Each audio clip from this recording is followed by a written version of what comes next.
is a former senator from South Carolina and a senior advisor at Citizens for Self-Government. Matt Schlapp is chairman of the American Conservative Union. So I just want to ask you all, you both have been in Washington a while, and I want, as always, to give this administration the benefit of the doubt, because nobody else does. What's the point of this? I don't see how this advances the aims of the administration. No, I can see how the president's frustrated, but there is no better man than Jeff Sessions and no greater supporter, as you said, of his agenda. I think it would be a big mistake to push him out, because Jeff will make the Justice Department what it's supposed to be, and I think the president will be very proud after several years.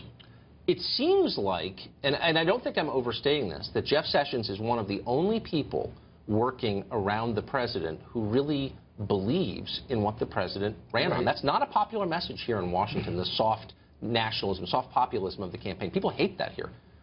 Why is Sessions, of all people, I remember being picked out? Election night being in Trump Tower and seeing Jeff Sessions and his wife, and the man was just on cloud nine. He was over the moon. He was so proud of Donald Trump. He had done so much to get him there.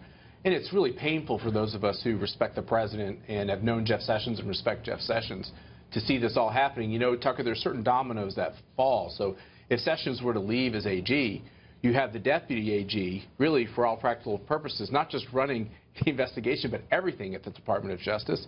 This is the person who I think kind of balked at the first sign of trouble, and actually was the one who picked the special counsel without running it by Jeff Sessions. Right. So it would be very ironic that the very deputy who did the thing that has the president and the rest of us so frustrated that we have this investigation on this wrong track would be the guy in charge of everything, and then they have to get a new guy into the top job, which is no easy task. Well, that's exactly it. So there are two levels to this. One is the fairness level, attacking the one guy who has helped you and is loyal to you and took the job really at some cost to himself.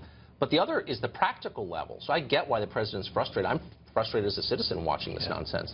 But if Sessions were to leave, could the president get a new attorney general to his liking through the Senate? You served in the Senate for a long time. Not to his liking, not to my liking. It would take a lot of Democrat votes, I think, to get someone through, or at least some, I suspect.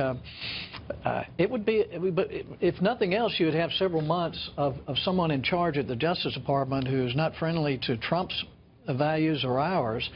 I just hope they can work this out. Tucker, this often happens when you're getting attacked from the outside. A staff start blaming each other, and the president doesn't need to be involved with this.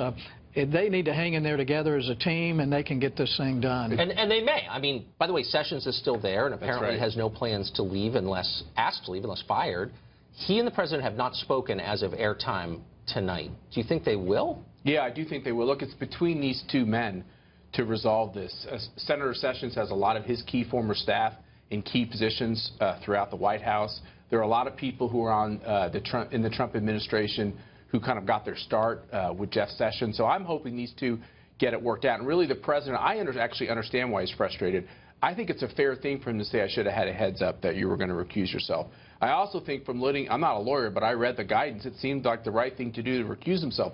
The person who I think balked and flinched was this deputy AG who picked the special counsel. And I think that's really a point of concern. And what I think we don't want to do is anything that exacerbates that situation. So I'm hoping these two guys get it resolved. You think it will be? I'm optimistic right now. It would be such a mistake, and it would just create another set of controversies and reasons to attack the president. And my hope is his advisors will say, let's talk with Jeff Sessions. I hope so, because a lot of powerful people on both sides dislike the president and they hate his message. And so you don't want to see him alienate the one group of people who agree with him and have supported him, it seems to me. Thank you both very much. Thank you.